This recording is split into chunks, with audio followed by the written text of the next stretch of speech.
Hi friends, ఇప్పుడు మన తెలంగాణ ఆంధ్రప్రదేశ్లో సర్ స్పెషల్ ఇంటెన్సివ్ రివిజన్ నడుస్తూ ఉంది, జనాభా లెక్కలు. సో ఇక్కడ మనము చెప్పదలుచుకున్నది ఏంటంటే, ఈ వీడియోలో ఎవరైతే కులం వద్దనుకుంటారో,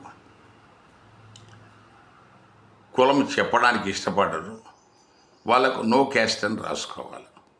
అలాగే మతం కూడా. ఇక్కడ మన దగ్గర ఉన్న విచిత్రమైన విషయం ఏంటంటే, అన్నిటికీ తహసీల్దార్ దగ్గర సర్టిఫికేట్ కావాలి. Revenue no caste no religion అని మనం రాసామనుకోండి, ఏదైనా అప్లికేషన్లో సర్టిఫికేట్ ఏది అంటాడు. సర్టిఫికేట్ ఏంటి దానికి? అది నా ఇష్టం. సర్టిఫికేట్ వాళ్ళు ఇప్పుడు అదే ఈ no caste no religion certificate కోసం కొంతమంది సంవత్సరాలు కోర్టుల చుట్టూ పోరాడి కేరళలో కూడా ఈ మధ్య కొంతమందికి ఒకటో ఇద్దరికో వచ్చింది. అంటే ఇదంతా అవసరమా?